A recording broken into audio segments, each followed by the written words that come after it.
देखो यहाँ पे क्यूब और क्यूबॉइड के बारे में बताना है। तो क्यूब और क्यूबॉइड यदि बोला जाएगा तो सबसे पहले आते हैं, इसको पढ़ने के पहले दो चीज पढ़ेंगे। पहले कि स्क्वायर और एक रेक्टेंगल पढ़ा होगा। स्क्वायर क्या होता है? Square all sides are equal, four side close नहीं बोला जाएगा। क्लोज चार साइड, जिसका चार साइड होता है उसको क्वाड्रिलेटरल बोला जाता है। तो क्वाड्रिलेटरल का टाइप यदि बोलेंगे, टाइप ऑफ क्वाड्रिलेटरल, तो ये क्वाड्रिलेटरल का एक टाइप है। तो जिसका यदि इक्वालिटी आ गया कि चारों साइड इक्वल है, जिसका चारों साइड इक्वल है, तो हम उसको क्या बोलेंगे? स्क्वायर बोलेंगे। यदि हम मान लेते हैं इसका साइड ए है, ये भी ए है, ये भी ए है और ये भी ए, तो क्या हो गया? स्क्वायर हो गया। और जिसमें ऑपोजिट साइड इक्वल हो उसको क्या बोलते हैं? रेक्टेंगल। तो यानी इसका एल मान लिए और इसको बी मान लिए। तो सबसे पहले स्क्वायर क्या होता है? तो स्क्वायर टू डायमेंशनल होता है। यदि बोलेगा स्क्वायर और क्यूब में क्या डिफरेंस है, तो स्क्वायर में टू डायमेंशन होता है, यानी यहाँ दो ही डायमेंशन का प्रयोग किया जाएगा, जिसका एक लेंथ होगा और एक ब्रेथ होगा। लेकिन क्यूब जैसे ही बोलेंगे तो उसमें तीन डायमेंशन आ जाएगा, लेंथ, ब्रेथ और हाइट। जैसे हम यदि इस पेपर को यदि फोल्ड किए, यानी खोल दिए, ये सपोज दैट इसका चारों साइड मान लो इस तरह का आकार का रहा, तो ये देखने में किस तरह का लगेगा? एक स्क्वायर बन जाएगा। क्या बन जाएगा? स्क्वायर बन जाएगा। इसका हाइट है नहीं, सिर्फ एल है। और लेकिन अभी हम एक माचिस का डब्बा के बारे में बात करेंगे, तो क्या होगा? इसका हाइट भी आएगा, लेंथ भी आएगा। तो देखो अब ये क्या हो गया? मान लो सपोज दैट इसका चारों साइड इक्वल है। यदि ये सिर्फ पोर्शन बोलेंगे तो ये स्क्वायर हो गया। थोड़ा देर के लिए क्या बोलेंगे? स्क्वायर, जिसका ऑल साइड्स आर इक्वल। लेकिन अब इस तरह का आकार का आ गया तो देखो ये 3D पिक्चर बन गया। क्या बन गया? 3D पिक्चर बन गया, यानी उभरा हुआ। यानी इसी में हम क्या करते हैं?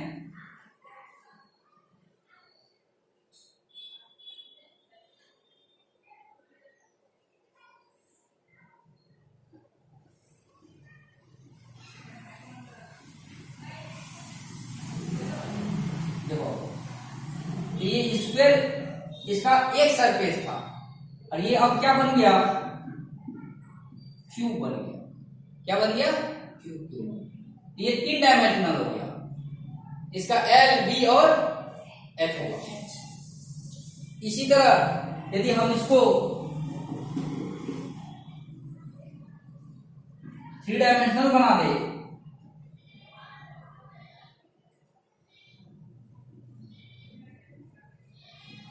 तो ये इस तरह का होगा। तो इसको हम लोग क्यूबॉइड बोलेंगे। क्या बोलेंगे? इसको। तो इसका बेस क्या होगा? स्क्वायर होगा। क्यूब का बेस क्या होगा? स्क्वायर होगा, क्योंकि इसका प्रत्येक जो सरफेस है, तो कितना सरफेस है? जैसे अभी मान लो ये एक 3D पिक्चर है इसका, कैसे? तो ये लंबाई है, ये मान लो लंबाई है, तो ये क्या है? चौड़ाई है। और ये क्या है? मोटाई है। तो मोटाई को क्या बोलेंगे? हाइट। या इस तरह पकड़ कर देखो, ये लंबाई, चौड़ाई और ये क्या हो गया? इतना मोटाई। ये क्या हो गया? हाइट हो गया। ये क्या हो गया? 3D हो गया। और लेकिन इसी को काट लेंगे, एक पेपर को ले लिए, ये क्या हो गया? स्क्वायर हो गया या तो रेक्टेंगल होगा। तो याद रखना, जो क्यूब का बेस क्या होगा? स्क्वायर होगा, और क्यूबॉइड का बेस क्या होगा? रेक्टेंगल होगा। अब सवाल आता है क्यूब और क्यूबॉइड क्या है? तो थ्री डायमेंशनल है। क्या है? थ्री जिसमें L होगा, B होगा और H होगा। तो इसमें शर्त है क्यूब का कैसे बोलेंगे, जिसका L, B और H तीनों इक्वल होगा इसको क्यूब बोला जाएगा, और जिसमें L, B और H या तो इक्वल नहीं है या फिर L, B इक्वल है और H इक्वल नहीं, या फिर L और B इक्वल नहीं है, H इक्वल है। यानी ये तीन केस इसमें देखने को मिलेगा, या तो तीनों इक्वल नहीं है, या कोई दो इक्वल है, एक इक्वल नहीं है। यानी कहा जाए तो तीनों एक दूसरे से अलग होगा। कोई दो इक्वल हो सकता है लेकिन तीनों इक्वल नहीं होगा। तीनों इक्वल हो जाएगा तो क्या बन जाएगा, क्यूब बन जाएगा। तो क्यूब का बेस क्या होता है, स्क्वायर, और क्यूबॉइड का बेस क्या होगा, रेक्टेंगल। समझ में आ गया। तो ये था पहला। अब इसका एरिया, जैसे हम लोग स्क्वायर का पढ़े थे अब थोड़ा दिन पहले, एरिया ऑफ स्क्वायर क्या होता है, साइड इंटू, क्या होता है, साइड इंटू साइड। यदि हम इसका साइड ए मानते हैं तो क्या लिखेंगे, ए का स्क्वायर, और यदि इसका एरिया बोलेंगे, एरिया ऑफ रेक्टेंगल क्या होगा, L इंटू D। समझ में आया। तो ये हो गया एरिया ऑफ रेक्टेंगल और ये एरिया ऑफ स्क्वायर। लेकिन अभी हमको एरिया ऑफ क्यूब का खोजना है और एरिया ऑफ क्यूबॉइड खोजना है। समझ में आया। लिखो यहां पे,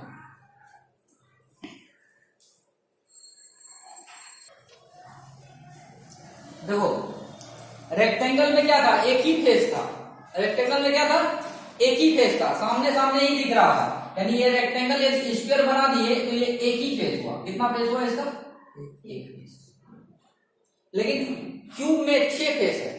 कितना फेस है, 6 फेस। तुम देख सकता है कोई भी बुक उठाकर, यदि मान लो इसका चारों साइड इक्वल है, सब इक्वल होगा, ये तो क्यूब में नहीं है, ये क्यूबॉइड है। लेकिन मान लो जैसे तुम लूडो का गुट्टी खेलता होगा, पासा डाइस, तो देखा होगा उसका चारों साइड क्या होता है, इक्वल होता है। तो फेस दिखाते हैं। पहला फेस, एक ये फेस हो गया, इसी का जस्ट पीछे में देखो दूसरा फेस, इसका लिए ये तीसरा हो गया, इसके बाद चौथा, पांचवा और ये छठा। तो कितना फेस है, इसका भी 6 फेस, इसका भी 6 फेस। तो 6 फेस का एरिया निकालना होगा, प्रत्येक फेस का एरिया निकालना होगा। तो प्रत्येक फेस का एरिया निकालेंगे तो प्रत्येक फेस में क्या स्क्वायर दिखेगा। प्रत्येक फेस में क्या दिखेगा, स्क्वायर। यदि सामने से देखेंगे तो भी स्क्वायर दिखेगा, नहीं इधर से देखेंगे तो भी क्या दिखेगा, स्क्वायर दिखेगा। इधर से देखेंगे तो भी स्क्वायर दिखेगा। तो इसका टोटल फेस कितना हो गया, 6। कितना हो गया, 6। तो लिखेंगे, तो वहां लिख रहे हैं एरिया ऑफ स्क्वायर, यहां लिखेंगे टोटल सरफेस, क्योंकि सरफेस का संख्या बढ़ गया, एक सरफेस तो नहीं है, 6 सरफेस है। तो total surface area of cube कितना सरफेस है, 6 ए स्क्वायर लिखेंगे। क्या लिखेंगे, और यहां स्क्वायर यूनिट लिखना पड़ेगा। इसके बाद यदि हम बात करेंगे इसका, तो इसका तो प्रत्येक में तो रेक्टेंगल दिखेगा। क्या दिखेगा, रेक्टेंगल दिखेगा। तो रेक्टेंगल दिखेगा तो यहां तो 3 करके साइड आ जाएगा। तो total surface area of cuboid क्या होगा, सोचो। देखो ध्यान से देखना, पहला इसका निकालते हैं, यानी ये वाला का पहला, ये जिसमें देखिएगा पेंसिल चल रहा है, ये सामने का दिख रहा है, दिख रहा है, यानी सोचो ये वाला है। तो ये मान लेते हैं L और ये मान लिए B। देखो यहां पे पीछे में देखो, ये वाला नीचे का ये L हो गया और ये B। तो यानी LB प्लस यहाँ का L, इसको L माने, इसको L माने और इसको B माने हैं, तो इधर वाला भी क्या होगा, L होगा, यानी इधर वाला भी क्या होगा, L होगा, और इधर वाला भी क्या होगा, तो एक और एक, आगे और पीछे का क्या हो गया, LB LB, दो बार हो गया, दो फेस का। अब इसको देखो, ये वाला एरिया, कौन वाला, ये वाला, तो ये वाला किसके साथ जुड़ा हुआ है, B के साथ जुड़ा हुआ है, और ये वाला क्या हो गया, हाइट, ये वाला क्या हो गया, ये वाला क्या हो गया, हाइट, और ये वाला क्या हो गया, ब्रेथ, तो दूसरा वाला क्या होगा, BH, तो दो बार लेंगे, एक बार इधर और एक बार इधर, तो क्या लेंगे, BH। अब कौन वाला, ये वाला हो गया, अब बचा ये वाला, तो ये किसके साथ जुड़ा हुआ है, L के साथ, और ये किसके साथ जुड़ा हुआ है, हाइट के साथ, तो क्या लिखेंगे, LH, यहाँ क्या लिखेंगे, LH, तो ये कितना बार हो गया, दो बार, ये कितना बार हो गया, दो बार, ये कितना बार हो गया, तो दो बार करके 2LB 2BH प्लस 2LH। यदि हम यहां से 2 कॉमन निकाल ले, क्या निकाल ले,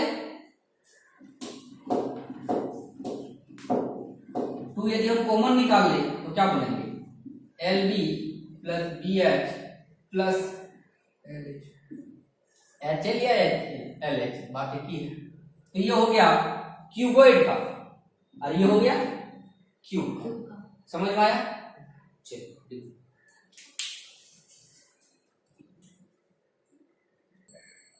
इसके बाद देखो, अब मान लो ये तो 6 सरफेस का हो गया टोटल, अब कहीं पे हमको जरूरत पड़ा चाड़ी का निकालना है, तो एक नया वर्ड आएगा, लेटरल सरफेस एरिया। क्या आएगा, एक नया वर्ड आएगा, लेटरल सरफेस एरिया। तो लेटरल का मतलब समझ लो, जैसे एक रूम में अभी हम लोग बंद है, तो रूम है, तो रूम का कितना फेस है, 1 2 3 4 और 1 5 और नीचे 6, तो 6 फेस इसका भी है। तो टॉप और बॉटम को छोड़ दो, और 4 दीवार का जो क्षेत्रफल निकलेगा, यानी 4 दीवार का जो एरिया निकलेगा, उसको हम लोग बोलेंगे लेटरल सरफेस एरिया। क्या बोलेंगे, लेटरल सरफेस एरिया, यानी 4 वॉल का जो एरिया निकलेगा, टॉप और बॉटम को छोड़ दो, तो हम क्या बोलेंगे, लेटरल सरफेस एरिया। यहां कभी कभी इसको बोला जाता है कर्व सरफेस एरिया। क्या बोलेंगे, कर्व सरफेस एरिया कभी कभी लिखा रहेगा, और कभी कभी लेटरल सरफेस एरिया लिखा रहेगा। तो इसका मतलब ये दोनों को लेंगे और ये दोनों को लेंगे, ये दोनों को छोड़ देंगे। तो हमेशा याद रखना, जब भी 4 सरफेस के बारे में बात आएगा तो ये वाला लेंगे, 2LB प्लस 2BH। अब देखो दोनों में क्या कॉमन है, 2L कॉमन है कि 2B कॉमन है, क्या कॉमन है,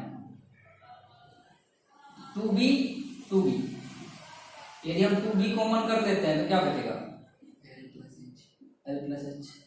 तो अब यहां पे ये भी हो सकता है, या फिर यदि हमको यहां करना है कि जब दीवार के लिए रहेगा, यानी रूम के लिए आएगा, तो रूम के लिए आएगा तो ये ले 2L plus B into H, यानी हाइट के साथ। अब बोलेगा कैसे, तो ये समझो कैसे आया, तो ये समझो 2LH प्लस 2BH। देखो पहला दीवार जैसे आ गया, मान लो सपोज दैट ये कमरा है, ये क्या है, कमरा है, तो कमरा का ये वाला छत हो गया ऊपर, और ये क्या हो गया, जमीन हो गया बॉटम। तो हमको ये दोनों छोड़ देना है, तो हमको क्या लेना है, ये वाला, एक ये वाला लेना है, तो ये क्या हो गया L, ये क्या हो गया L, और ये क्या हो गया H। तो LH कितना बार लेंगे, 2 बार लेंगे, LH हो गया, ये वाला सरफेस का हो गया, पीछे वाला भी हो गया, अब ये वाला लेना है, तो BH। तो समझ में आ गया, जब भी दीवार के बारे में बात करेंगे ये होगा। तो दोनों में क्या कॉमन दिख रहा है, देखो 2 और क्या कॉमन है H, तो क्या बचेगा L प्लस B। तो लेटरल सरफेस, इसको सजाकर इस तरह कर किताब में कभी कभी लिखा रहता है 2 प्लस LB इंटू H। तो लेटरल सरफेस एरिया क्या हो गया, किसका, क्यूबॉइड का, किसका, ये क्यूबॉइड का निकालें, lateral surface area of a cuboid of a cuboid of a cuboid. क्या लिखेंगे? 2 into L plus B into H, या 2LH या 2BH, या फिर 2HLB, इस तरह से बोल सकते हैं। लेकिन इसमें कोई दिक्कत नहीं आएगा क्योंकि यहाँ तो सब क्या है? इक्वल है।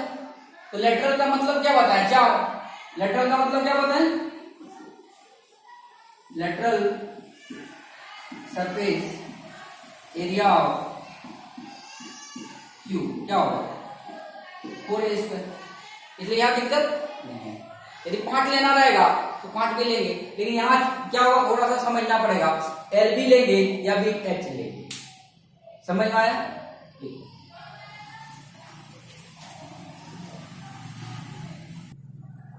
अब आते हैं, यदि कोई केस में देखेगा, कभी कभी ऐसा भी होता है, ये तो क्यूब के लिए समझ में आ गया, लेटरल भी समझ में आ गया। अब कभी कभी जरूरत पड़ता है कि घर में हमको पेंट करवाना, घर में क्या है? पेंट करवाना। तो मान लो घर में पेंट करवाएंगे तो हमको उसका पैसा लगाना पड़ेगा, खर्च करना पड़ेगा, पैसा खर्च करना पड़ेगा। घर में पेंट करवाएंगे, जैसे अभी पूजा त्योहार आ रहा है, दुर्गा पूजा आ रहा है, काली पूजा आ रहा है, दीपी आएगा, तो घर क्या करना होगा? सफाई करना पड़ेगा, पेंट करवाना पड़ेगा। तो घर में हम लोग पेंट करते हैं। यदि मान लो एक रूम को पेंट करेंगे तो कितना सरफेस को पेंट करेंगे? 4 की 5। सीलिंग ऊपर में पेंट नहीं करेगा, सिर्फ नीचे वाला फ्लोर को पेंट हम लोग नहीं करते हैं। तो 5 सरफेस को पेंट करते हैं। यदि 5 सरफेस के बारे में जिक्र करेगा कभी रूम में, ये सिर्फ रहेगा 4 क्यूबॉइड के लिए। इसके लिए तो 5 सरफेस का यदि एरिया पूछेगा, 5 सरफेस यदि उस क्वेश्चन के हिसाब से पूछेगा, जैसे पूछ देगा area of 4 wall and ceiling, यदि हम लिखेंगे 4 क्यूबॉइड ए रूम, तो हम लोग क्या लिखेंगे? Area of area of 4 walls and A ceiling ऊपर का पेंट करेंगे। तो ये केस तुम्हारे लिए क्या होगा? पहला 4 के लिए तो हम लोग रट लिए हैं, 4 के लिए तो रट लिए हैं। और जो 5वां जो आएगा वो क्या होगा? L प्लस, क्योंकि वही बचा हुआ है। तो ये 5 सरफेस के लिए, और इसके लिए तो 5 में तो 5A² लगा देंगे। यदि यहाँ बोलेगा 5 के लिए तो क्या लगाएंगे? 5A²। तो ये समझ में आ जाएगा, लेकिन इसको समझना जरूरी है। समझ में आ गया लेटरल सरफेस एरिया? इसके बाद आता है वॉल्यूम। तो लिखेंगे वॉल्यूम ऑफ ए क्यूब। तो हमको पता है क्या होगा? ए का क्यूब, या फिर यहां क्या लिखेंगे? Cubic unit. क्या लगाएंगे? यानी साइड पे पावर क्यू, क्योंकि तीनों साइड क्या होता है? इक्वल होता है। और यदि बोलेंगे वॉल्यूम ऑफ ए क्यूबॉइड, क्या होगा? L into B into H. समझ में आया? तो ये तुम्हारा क्यूब और क्यूबॉइड का सारा फॉर्मूला लिखा दिया। ठीक है, अगला जो क्लास में हम लोग पढ़ेंगे इस पे सब मैथ पढ़ेंगे, जितना भी वर्कशीट आएगा सारा, यानी क्यूब और क्यूबॉइड में जितना भी मैथ बनेगा इसी क्वेश्चन यानी इसी फॉर्मूला के आधार पे मैथ बनेगा। समझ में आया?